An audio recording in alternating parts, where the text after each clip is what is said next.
Hey friends, welcome back to another episode of Theology in the Raw. If you would like to attend the Theology in the Raw conference, you can look at all the info in the show notes. Go to presslandsprinkle.com. The conference is March 31st to April 2nd here in Boise, Idaho. You can attend the conference live or stream it online. Some people have asked if you want to stream it online, but you're in a not weird time zone, but a very different time zone where you can't watch it live, can you get access to it after the conference? And the answer is yes. You will have 7 days, at least 7 days to watch the entire conference if you sign up to stream it live. So all the info is on my website, presslandsprinkle.com. All right, I have on the show today an actress, Hannah Barefoot. I love getting Christian artists on the show, and I've had musicians, I've had I think painters, is that the term? I don't know, people who do like actually physical artwork with colors and stuff. I've never had an actress on, or an actress, is it actor? She keeps referring to herself as an actor, so I guess actor applies to both sexes. Anyway, Hannah Barefoot, I just found out recently that she actually listens to the podcast. So we follow each other on Instagram, and I was like, you're the only actor that I kind of know from a distance, I think. So would you want to be on the podcast? And she was like, yeah, I would love to. So I absolutely loved this conversation. Hannah, first of all, she's an accomplished actress. She's in, let me just scroll her rap sheet here. She's been in at least 60 different productions, including Chicago Med, the new movie with Will Smith, King Richard, The Evening Hour, Creepshow, Lucifer, Criminal Minds, The Jump, A Bride's Revenge, Bad Samaritan, Blood, Sweat, Lies, Lessons, and I'm trying to see if there's more. I mean, there's so many here that we could list. CSI, she's been in an episode of CSI. Fall Into Me, and on it goes. Anyway, she's like a real actress. She's like super accomplished and is awesome. She's also a solid believer in Jesus, and we had such a great conversation talking about what it's like being a Christian in Hollywood. I've always wondered that. Like, what's that like? Like, I don't know. Like, there's so many questions I have about how to navigate that space and the challenges, and maybe some of the stereotypes and assumptions that aren't true, and maybe some that are true. And so anyway, I really enjoyed talking to Hannah Barefoot. So please welcome to the show for the first time, the one and only, the actor, Hannah Barefoot. All right, friends, I'm here with Hannah Barefoot. Hannah, thanks so much for being on Theology in the Raw. I've been super excited about this conversation. I'm so excited to be here. Thank you so much for having me. So I really want to, why don't we just start by tell us your story. How, did you grow up in the church? How did you get into acting and wanted to go this route? And then I'm really just so curious about what it's like being a Christian in Hollywood. And not just like, there's Christian actors, but then you're like a real actor. Like, I don't know, like you're not talking to people that are, I was an extra at a commercial 10 years ago, and I'm, still waiting for it. But you're like in the scene. So, tell us if you grew up in the church or not, and how you got into what you're doing now. Yeah. I'm from Wyoming. I'm from a small town called Cody, Wyoming, which is the east entrance to Yellowstone National Park. If anyone's ever been there, it's, I think, one of the most beautiful places on the planet. And I was raised there. Most of my family is still there. My mom and my sister. Go back as often as I can. I was raised in a church, a Presbyterian church. We went every Sunday. It was a very traditional church, the pastor wore a robe, and we always wore dresses, and there was organs and all that. And I remember becoming a believer. I asked Jesus into my heart. I prayed the prayer when I was probably 7. Okay. So pretty young. But it was just a part of our lives. It was like, I honestly wouldn't have known anything different. And it was very genuine for me too, as a kid. So yeah, I grew up in the church. I always was performing. I was always an athlete and a performer. So I was always on the swim team from 4th grade through high school, competitive swimmer. And then also I was a dancer. Okay. So I was training. My first goal was actually to become a professional ballerina. And I started dancing because I really wanted to be a figure skater, and we didn't have an ice skating rink. So started dancing, and then I started realizing like I started doing the plays at, middle school and high school, and just started to realize, oh, this is different. There's something about this that is just so much fun. I'm not just using my body, which I'm so familiar with as an actor. As a athlete and a dancer, but then there's so much more, And I was a singer too, because I was raised, my dad was a singer, so he always raised us. So all of a sudden, acting for me, probably around 6th grade, I did this like little silly melodrama where I got to play the villain, like a mustache twirly villain, and people were laughing, and I was like just so free. And there was something different about acting for me versus dance, where it's very technical and you have to hit all the moments of every moment. And sports, which I'm honestly pretty bad at. And then, except I'm physical, I'm just not a great athlete. And singing, which I'm a gifted singer, but it also has its limitations. And acting all of a sudden seemed to be like the combination of everything, where there's just so much freedom flowing through me. And so it's kind of at 6th grade that I realized I really love this. So I just started doing all the plays that I could do. And then I went on to major in theater in college. I went to the University of Wyoming on scholarship. And you wouldn't know that Wyoming has an amazing acting program, because it's Wyoming, right? It's like kind of this cowboy state in the middle of nowhere that most people don't even know about. And but it honestly has this incredible theater program, and I got so much amazing training going there. And the other benefit of going to a school like that versus like, a larger school is my first semester as a freshman, I was able to have a role on the main stage play, which doesn't happen if you go to like NYU or, USC. You might not get a role on stage until you're a senior. So I got an incredible education as an actor. All throughout that, though, I was a believer. I was a churchgoer, and it was genuine for me, but it was really an immature faith.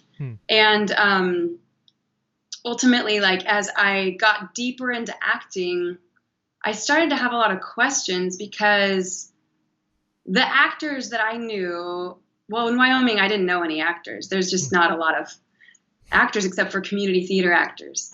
And then, of course, I had great actor professors.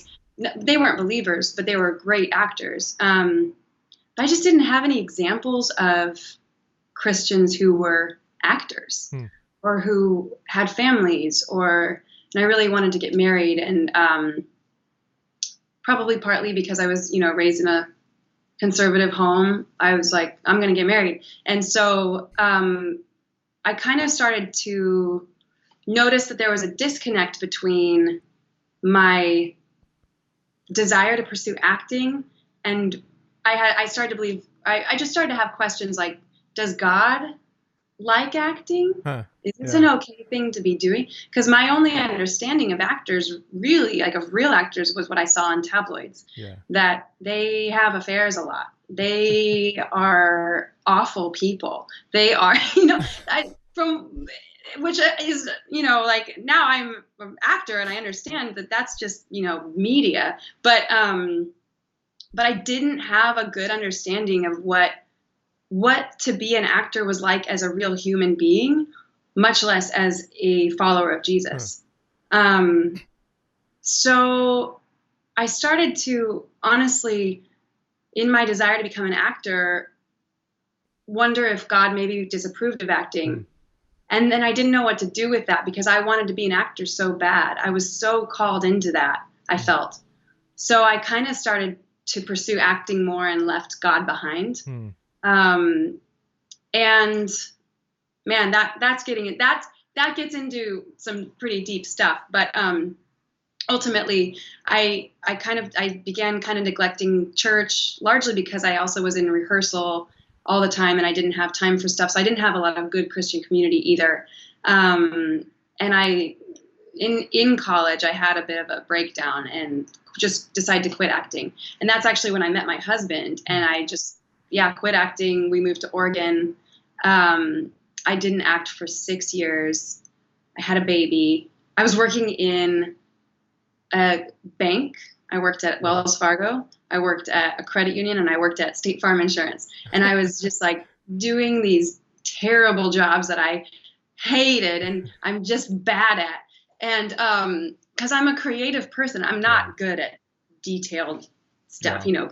And it was ultimately when I had my son, when he turned 2, and I realized, man, I really want him to grow up. I want him to be alive. I want to raise him so that he is becoming all that God's made him to be. And I realized, but I'm not doing any of that.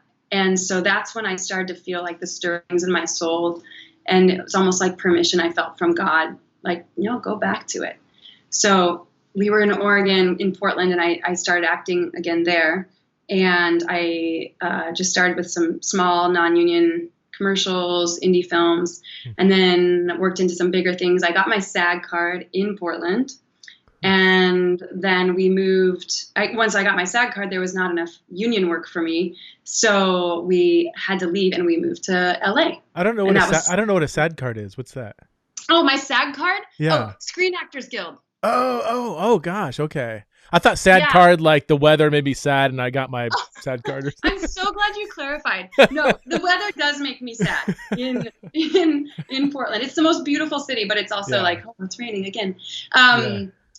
No, so I got my Screen Actors Guild. Okay. I joined the union, got my card. And then once you join the union, you're not allowed to do non-union work.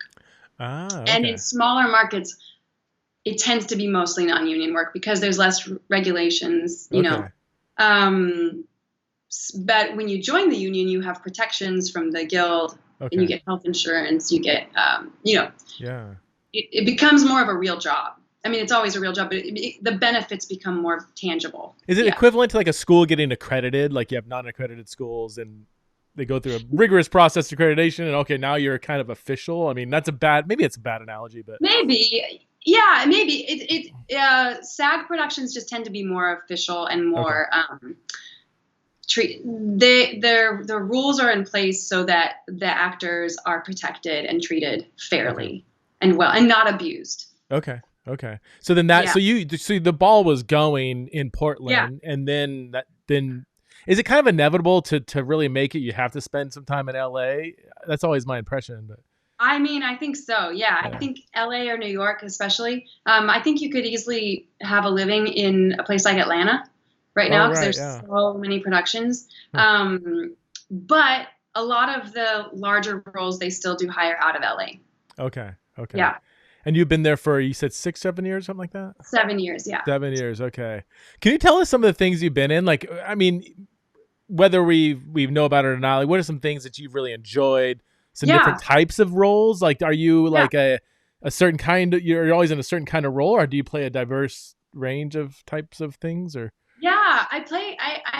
I have a pretty broad range. So I do comedy and drama both, but most recently I was in King Richard, which is an amazing film with Will Smith, and it's about the Venus and Serena Williams, and their father Richard Williams, and how he raised them, and it's an incredible movie. And I was so honored to be in that. I have a supporting role in that, but I was just so honored to be in such an amazing story with, Will Smith is one of the best actors of all time. Yeah. So that was an amazing opportunity. And then, and I'm in a film coming up that will be released later this year called Somebody I Used to Know, which is written and produced by Alison Brie and her husband, Dave Franco, who also directed it. Okay. So it's a rom-com. Okay. And I'm excited about that. That's going to be good. I've done a lot of independent film, which, people see or don't see. And then I've done a lot of TV. So most recently I was in Chicago Med. Right. And I've been in Dirty John, Creepshow, the Creepshow reboot. That was super fun. I've done, all the NCIS, CSI, LA, Criminal Minds, those kind of jobs. But yeah, one of my favorite jobs was Good Girls Revolt on Amazon. Okay. And that was an amazing show, a period piece that was set in 1969. And it was actually a true story about the, women's equality in the workplace. Good Girls Revolt? Good Girls Revolt, yeah. Okay. That sounds interesting. And that was unfortunately canceled after one season. Okay. By the head of Amazon, who was later canned for sexual harassment in the workplace, ironically enough. So, yeah. But it was a great show, and yeah, I'm so grateful. I've had a lot of really amazing opportunities to play a really wide variety of characters. Everything from, like the romantic lead to like a psychotic stabby killer, and super stabby. I get real stabby sometimes, and that's really fun for me, honestly. Really? Why? That's so interesting. Yeah, it is really interesting. It's fun because I love to tell all stories. Okay. I love to tell all types of roles, and I think that there's a place for characters that are there's definitely a place for characters that are foils to the larger story. So I tend to play the roles that tend to be most interesting to me are the ones that are the foil to maybe the greater good. Okay. And so a lot of times I've played roles that have just been the villain, and I try and bring like a real humanity to that. And a compassion to the character that I'm playing, so that I'm not just going in it to be a caricature. Okay. But it's, if I'm just being honest too, it's just really fun because I love, maybe it's my athlete. You get really physical. So I love fighting, and it's really incredible to choreograph a fight scene that looks real, but in real life, you never once touched the person that you're opposite. Yeah. Yeah. What's been, oh man, so many questions. Where do I want to go? What are some of the, I guess, main challenges being a Christian in these spaces? Like, and I think there is this assumption, that just everybody's having sex with everybody and everybody's just hyper immoral and all this stuff. And I don't know, is there some truth to that, or is it way not that, or somewhere in between, or? Yeah. So there is truth to that. And that's also a stereotype, part of my journey has been rediscovering that God loves acting. God loves storytelling because he is the storyteller. He's the greatest storyteller. I love the scene in The Magician's Nephew, in C.S. Lewis, where Aslan is singing all of creation into being. So he sings, and then trees start popping up, and he sings another note, and something else happens. So I read that, and it meant so much to me, just because I don't know, God is a storyteller. And so for us to tell stories, there's nothing that tugs at a person's soul more than a well-told story. Right. And so I firmly believe, coming through a lot of junk and having to undo a lot of misbeliefs, that now I firmly believe that acting is a really noble calling for those of us who are called to that. And I've also been pleasantly surprised and joyfully surprised that there are a lot of Christians in Hollywood a lot of people who love Jesus. Wow. And not just the ones who are making Christian movies. Right. There's a lot of, my church that I go to is full of writers and actors and directors and people who are working on all sorts of things. And so it's really one of my passions is talking about this stuff, because it's a misunderstanding that Hollywood is just this Satan's pit teeming with right snakes disguised as people, and and that everyone's eating babies, and I just don't believe that. and maybe that's true. I don't know, but I'm not. You're just oblivious, Hannah. You don't know what's going on. I don't know anything. No, I just like that. That's not for me to really spend my time thinking about. I think what is meant for me to spend my time thinking about is how can I love God and love others and do my work really well in a way that invites people into the kingdom of God. Right. That's so good. That's great. I have to ask. I mean, you mentioned Will Smith. What's Will Smith like? He seems like he would be a normal, awesome dude, but I didn't meet him. Oh, really? Oh, no. That's the hard part. So they filmed it. Actually, they filmed the movie, before the pandemic, had to shut down, and they came back and filmed it. And at least from my understanding, they were editing it, and they needed to add some new scenes in because they needed like a foil to his character. Okay. And so my character is actually like a really terrible tennis mom. And I believe that they put mine in there. They filmed it long after they were finished. I believe they put my character in there to be a foil to his. Okay. Because he's a terrific dad in the movie. I mean, he's complicated and his own guy, but my character is just simply awful. Okay. So. And do you enjoy that? Like, is that fun for you to play? It is. Although I was just berating this poor 8-year-old girl for hours, and that was hard. But I did meet the actress who played Venus, and she was really terrific. Okay. Yeah. Is there ever? I've always wondered this. So I have a high respect for. I'm not artistic at all, but I have a high respect for the arts and as a significant place in the kingdom of God. And I love what you said. God is a storyteller. We have a story to tell. But even from a rhetorical perspective, when you embody truth in a story, it just resonates with our humanity.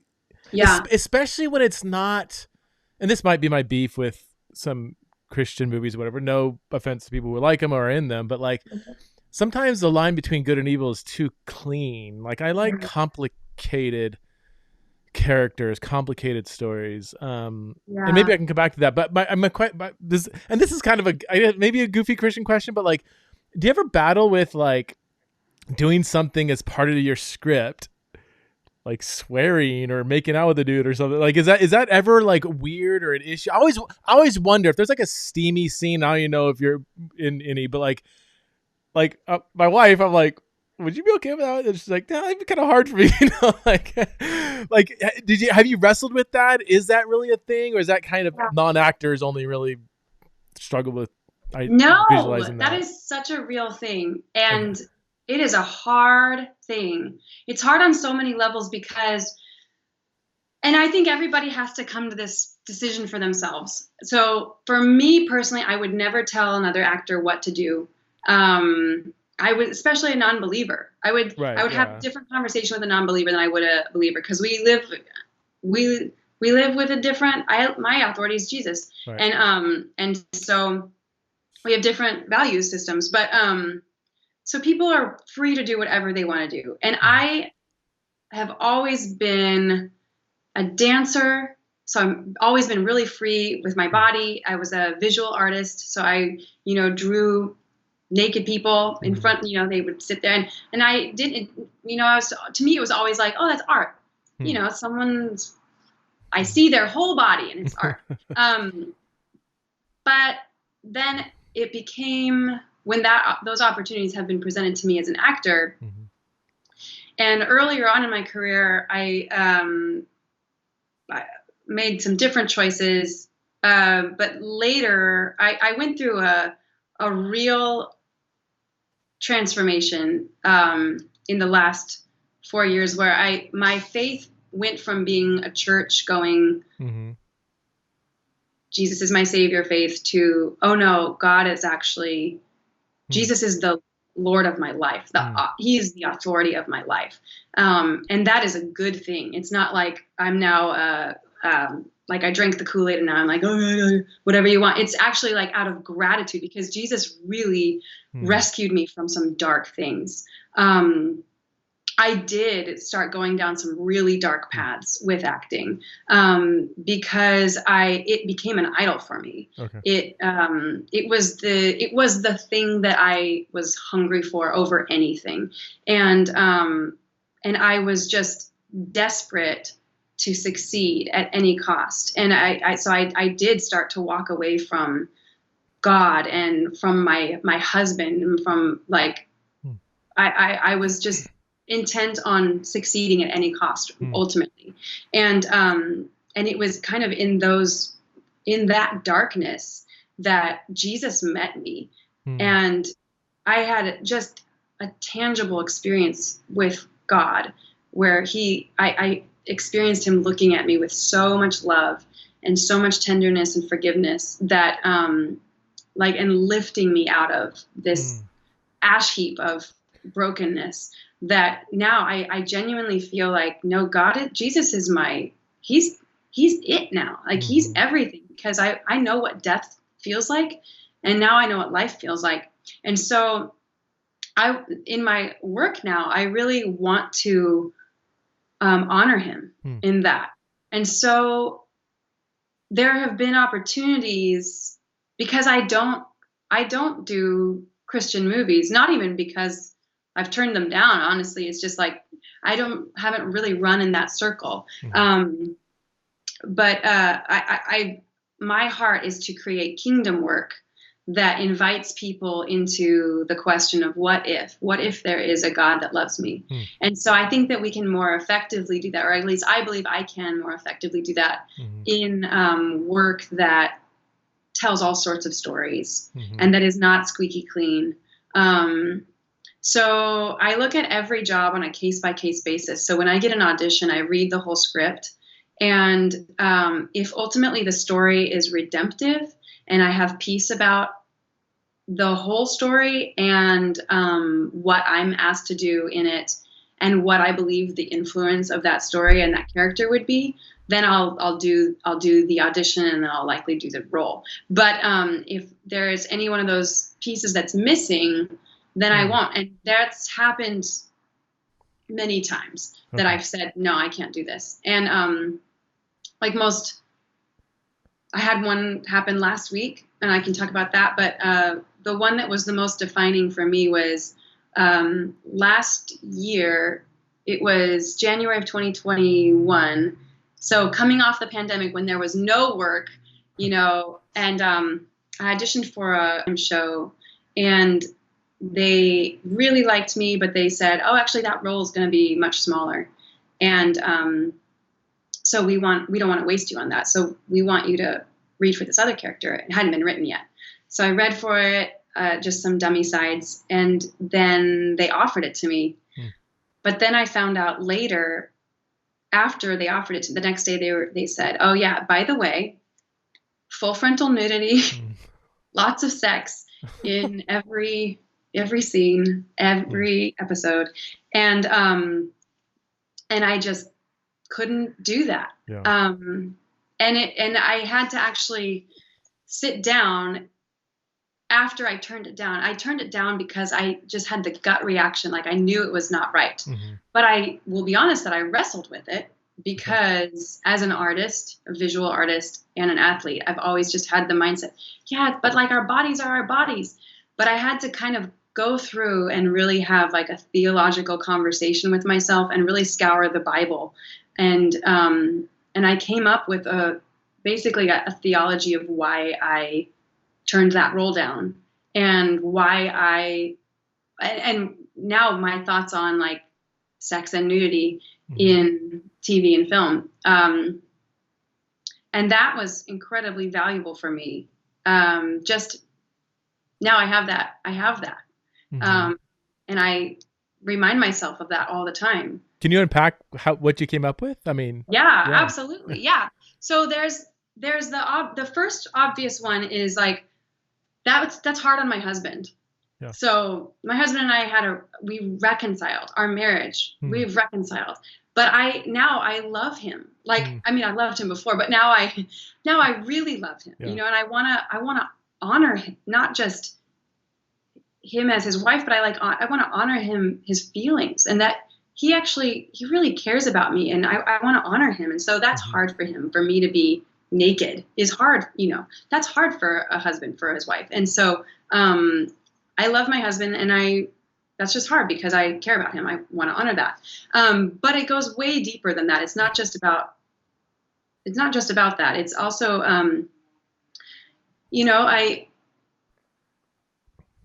I looking at who I am, and as a redeemed person, I am made in the image of God. Mm-hmm. My body is a temple of the Holy Spirit. Mm-hmm. I was bought with a price. I'm not my own. Mm-hmm. So, and then you, my brothers, were called to be free, but do not use your freedom to indulge the sinful nature. Rather, serve one another in love. So I have so much freedom. I can do whatever because I am free in Christ. But the freedom allows me to serve other people. And so it not only allows me to serve the person that I'm in a closest relationship with, my husband, it also allows me to serve the other actor that I would be working with. Because those situations, like sexual situations, can be really complicated. Even though it's really professional, and I'm so grateful these days. There's intimacy coordinators on set. There's a lot of there's just a lot of professional boundaries in play these days that didn't used to be. So there's Can I ask real quick, what's an intimacy coordinator? I mean, I can kind of guess, but that's. I've always wondered this. I hope this doesn't sound creepy or whatever. But like I've always like in some of those scenes, like I just have so many questions. Like, how many takes do they do, and over and over and over? And I know it's just acting, or they're in character, but still, we're still human. Like, we're still human. I don't know. Like, it's complicated. So an intimacy coordinator really rose up out of the Me Too movement, because there was a lot of just sexual abuse happening. Yeah. And people were not being, there's a lot of pressure to say, yeah, I'll do it, even if you're not comfortable, because you want your job to be safe. It's so hard to get a job in Hollywood. And so you don't want to put that on. It's tempting to no, whatever you want, I'll do it. But an intimacy coordinator, if you do find yourself in a role that requires you to have an intimate scene, an intimacy coordinator is there as your go-between. So they're the ones that helps you coordinate, almost choreograph it with the other actor and the director and the cinematographer. They're the ones that help you, they advocate for you. So if you say, I'm comfortable with that, but I'm not comfortable with that, you tell them that, and then they communicate that. So it really protects the actor. Oh yeah. And they're like the choreographer. They help figure it out in a way that is professional, that looks real, but it maintains everyone's boundaries. So I really thank God for the Me Too movement and the rise of protections like that. Yeah. So but nonetheless, it can be emotionally complicated because acting is an emotional thing. So let's see, I was saying about your theology of kind of what you would and wouldn't want to do, and why. Like, where do you draw the line, and why do you draw it here, not here, or whatever? Right. So, and again, I look at everything on a case by case basis, but I always am considering, like I said, my husband, because that's my closest relationship. Also, I'm raising a prepubescent boy, and I just that's have that. Gotta be complicated. I have that in my thoughts. Yeah. I also am more of the mindset that these days that, I don't know, just the casualness that we portray sex with on screen is actually, I don't think it's as liberating as we are saying it is. I think that often, I don't know, I don't know. I'm not trying to figure out how to say this well, but I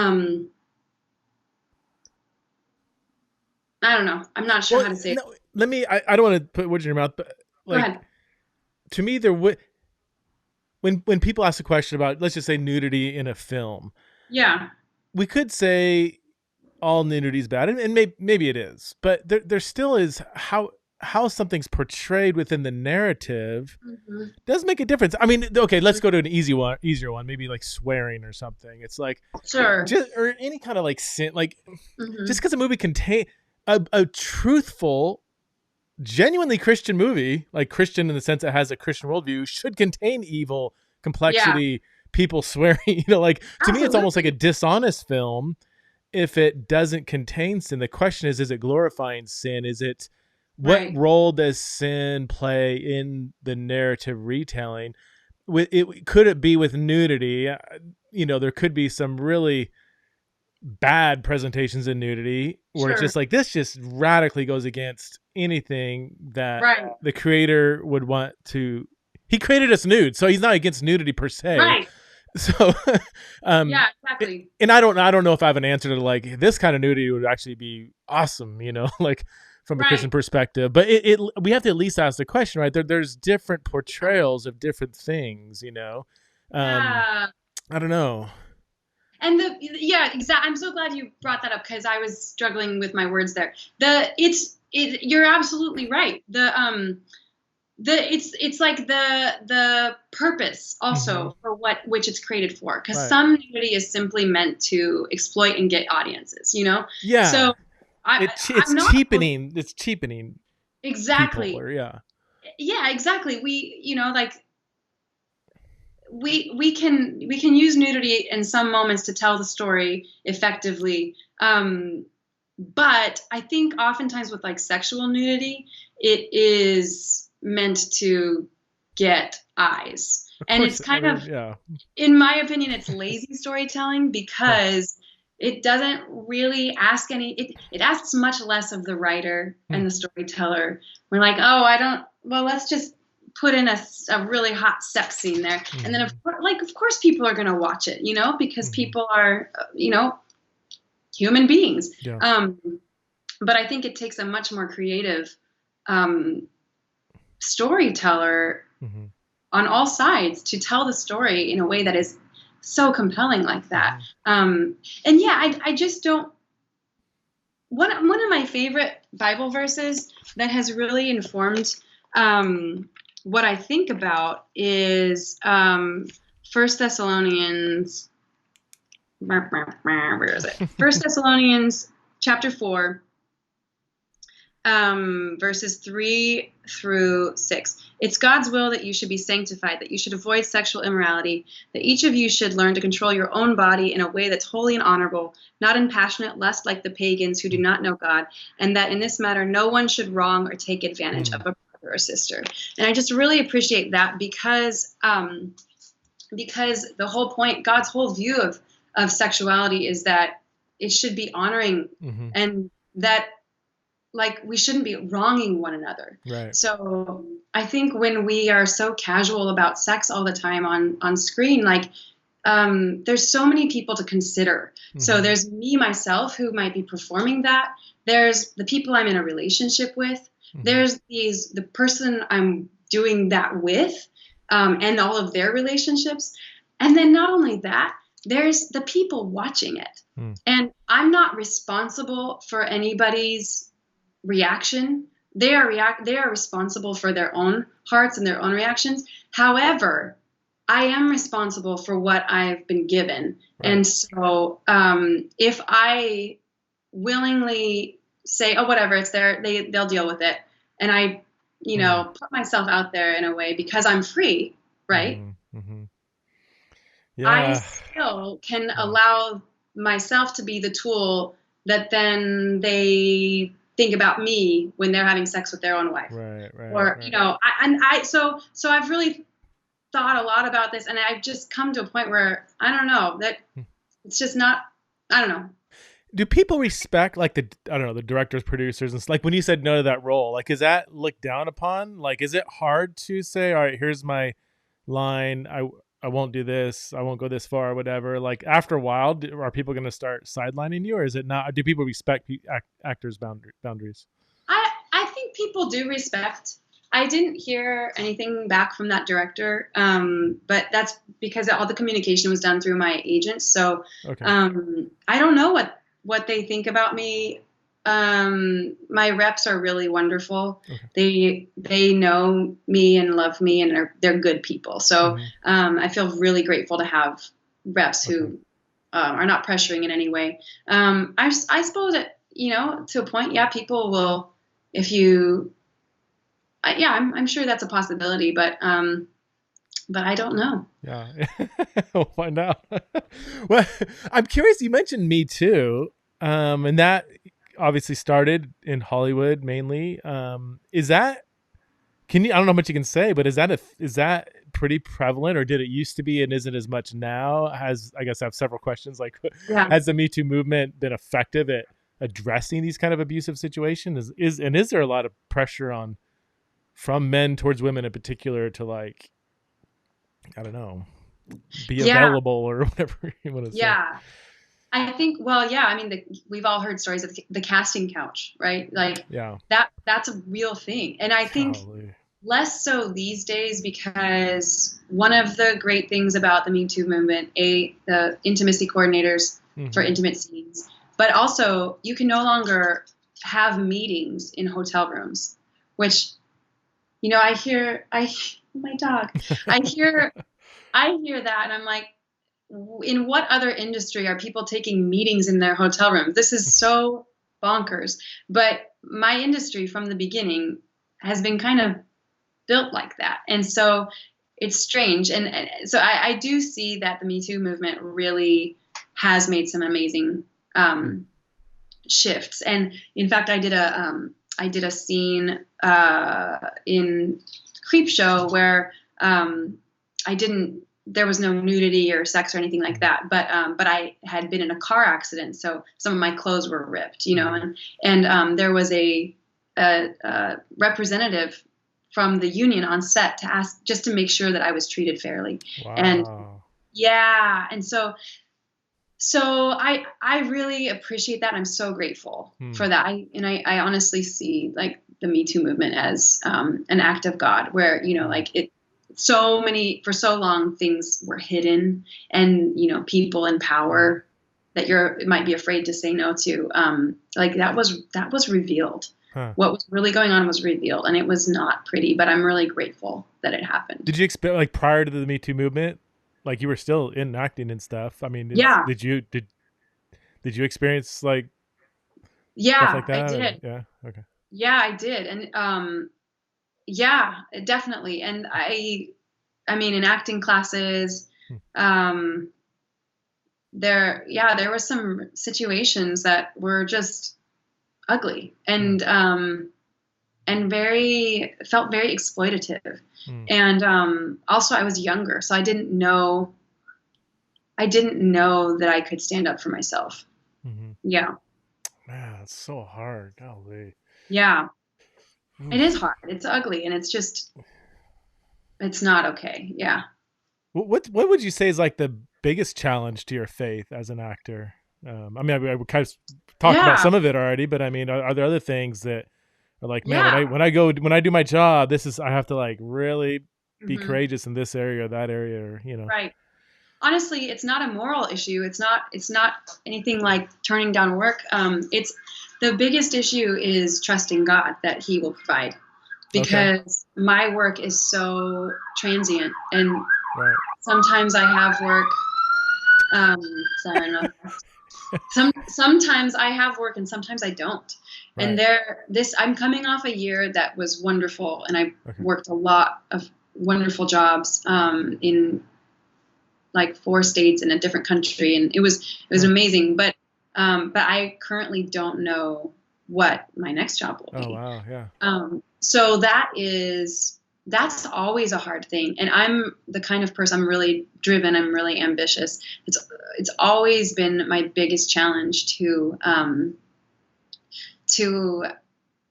trust God and not take the shortcut, mm-hmm. not just like, or spiral out in anxiety. Mm-hmm. Um, and so this year, I was praying with a woman at church, and I asked her to pray over me in this situation, actually, that I would trust God. Hmm. And I felt something shift. And so I'm really, really praying that this year I will choose to trust God and not. And that goes, it's because it's such an interesting, like to believe that God provides for us is a different thing than trusting him in the moment. Yeah. And so like putting, clothing myself in the new creation, like reminding myself, no, I'm God's, and therefore he is providing for me. I don't know what that looks like. It may not, I have such big dreams, and it may not be the fulfillment of those dreams. It might be something else, but just believing that God is good, and that whatever he has for me is the best thing. And the other thing that I have to always remind myself of is to take the bigger view, because if I just look at this life or this moment, then I get really, it's easy. It could be so easy just to be so anxious all the time, or get discouraged because, but God might not give me my hopes and dreams. God might, I know he's good, but he might not give me those things. Yeah. But if I remember and remind myself constantly, but there's eternity, and everything broken will come on, and I'll be in the presence of God, and that will be, that's what I'm like hoping for, like that's the thing. And so, I know God is with me in the present, but what I'm really longing for is like, it's going to be okay. One day it will all be okay. That's good. That's good. What church do you go to? Are you allowed to say out loud? We actually, so my husband's a worship pastor, and we actually he just resigned from the church that we were at in Burbank. It was called Story City Church. It's a wonderful church. But we just honestly felt called onward to something else, and we don't know what that is. So funny enough, he's in an interview right now. All right. With a church here in LA. So I don't know. We don't know. Yeah. But there's some really good churches in LA. We've been visiting friends over at Vintage Pasadena, which is an Anglican church, and we've loved that. Yeah. Highly recommend. Yeah. I love. I don't go to an Anglican church, but I love. Lots of friends that do love the Anglican Church. Probably my favorite denomination. It might be mine too. And there's like a whole a charismatic movement in the churches too that I really resonate with that. Yeah, I don't know if you know. I was born and raised in LA, in TO, Thousand Oaks. So I was born in. I was born in Westlake. Spent a couple years in TO, then grew up in Fresno, then moved back to like Santa Clarita, Simi Valley, so mainly kind of like Ventura County-ish, North LA. So in fact, I think before I was born, my parents and my older brother lived in, I think he was born in San Marino, which is just on the other side of Pasadena, I think, so not too far. Okay. Know the area really well. Gosh, there was something it's gonna drive me crazy. I was gonna ask something and I forgot. Shoot. Was it about trusting God? Or go ahead. No, it wasn't that. It should have been. Yeah, it's terrible. It was a dumb. No. No. Yes, it was about trusting God. Whatever. I was gonna ask a stupid question.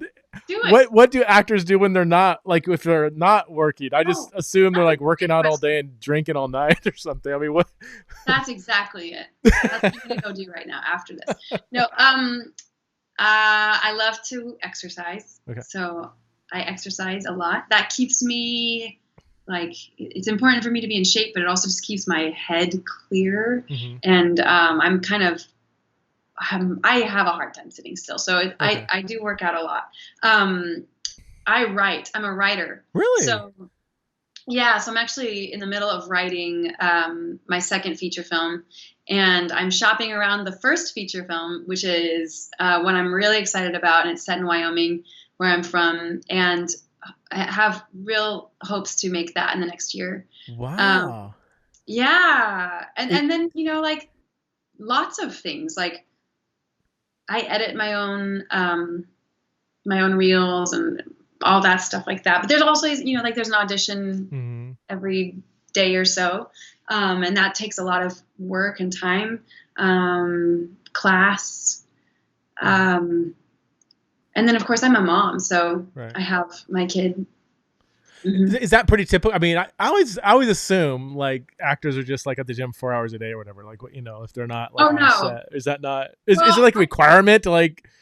No, I mean, and what is great also is there's a whole body positivity movement too now, right? Which is amazing because all body types are beautiful and they're actually being seen as such. So to be an actor, you don't have to be like super fit or skinny or anything. Okay. But I just enjoy working out. Okay. So for me, and the types of characters that I play tend to be fit. So, so that's just something that I love. Yeah. But I cannot work out for maybe I'll work out for like 30 minutes. Oh, okay. Yeah. Wait till you get a little older. It'll turn into.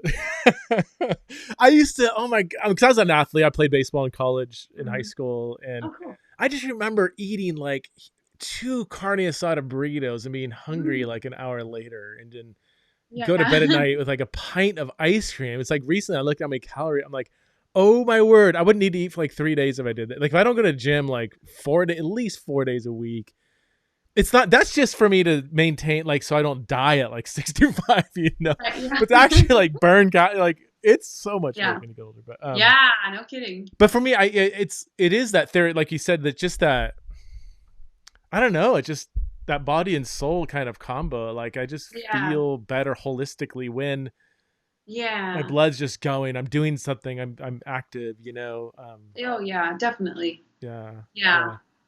What advice would you give to anybody listening that would love to, go into theater, go into acting? They are a Christian. Like, are there certain kinds of Christians that you're like, hey, you're just gonna get eaten up alive, or is it something like, no, dude, any Christian can kind of make it if they want to? Yeah, I think Christians, I think just do it. If you feel like God's calling you into that, or even if maybe you don't have that specific of if maybe you couldn't even say, I don't know that God's calling me into it, I just love it. Well, yeah, just do it. And then I think the industry will weed you out if it's not for you, because it's such a hard business. And I think that like, the main thing, if you want to do it, if you have this like love for performing and storytelling, just go for it. And then, but I would definitely say, pursue God first. Like make God the most important thing, as well as studying your acting, like as well as becoming a great artist. But really get to know the God who loves you and made you, and who is the best storyteller that there is.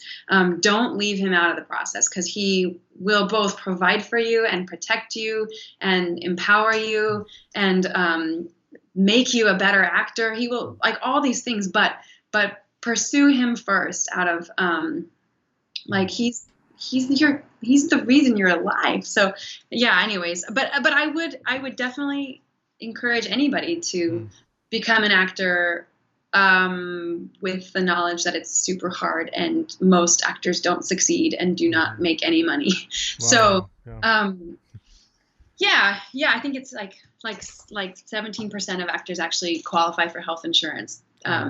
So it's a hard business. And I've heard it said, if you can think about anything else to do, that you should do that other thing.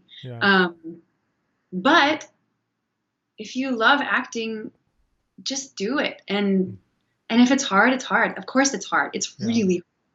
But everything worthwhile is hard. I think most artistic fields, it's the same with writing. People are like, I want to be a writer, and it's like, okay, I mean, a tiny sliver of people make any real money, and even that's not always livable, like to be a full-time writer. So it's just, right. I mean, I know people that are, but I just talked to a buddy of mine. I mean, brilliant writer. Has published a couple Christian nonfiction books, but he really wants to do like fiction. Like he's got an agent, PhD in English. Like this guy's like hyper qualified, but he's like, Yeah, no, but can't shop it around, and I don't have a huge. I'm not Stephen King or whatever. Like I can't get. People's like, this is a really good story. What's your platform like? And he's like, I'm trying to get one. I mean, there's just so many, like, you can be, or an athlete. I mean, there's so many amazing baseball players that have never seen the dirt on a major league field. For whatever reason, there's just so many. I know. Injuries, chance, whatever, God's will. I mean, so it's you have to be. You have to love the art, the craft of it for itself. And if God opens up doors to make money or whatever, make a career, then that's awesome, but it's almost like you have to keep those in order, I think. Would you agree? Yes. I mean, yeah. Yeah, for sure. And there's no shame in having a side job, Sure. to help pay your bills. But you just have to decide, like, I'm doing this because for the love of it, and because this is the thing that makes me come alive, like, it's like the chariots of fire. Yeah. When I run, I feel God's pleasure. So like, good. That's what I feel. And that's what I felt when I was a kid, for the first time performing, and just like, there's like something else coursing through me right now that is not the same in any other thing that I can do. And I have to keep doing this. I definitely encourage, I would never discourage someone from trying something just because it's not realistic or it's hard. And it's not as practical as being a banker or something. But I was a banker, and it was just the worst thing ever. Nothing against bankers, but you try to you try to stuff an artistic person in a bank, and that's just a disaster. Yeah.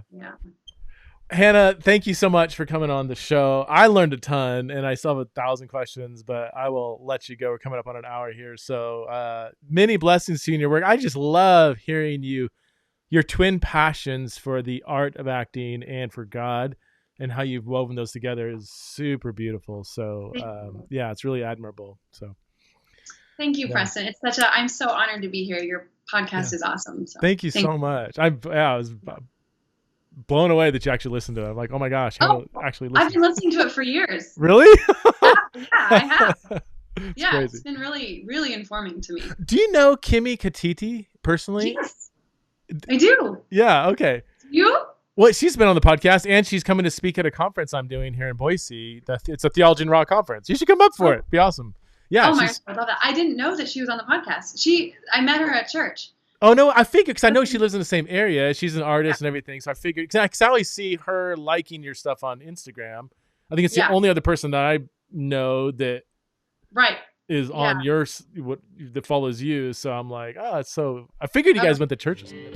She's awesome. She's such a talented artist. Yeah. In fact, she's speaking, but she's also, we've got, nobody knows this yet, so I'm letting the cat out of the bag, but we got like gift bags for everybody, and we have some of her art that's gonna go in the bag. So that's cool.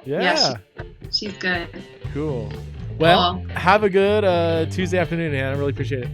Thank you, Preston. All right. Appreciate it.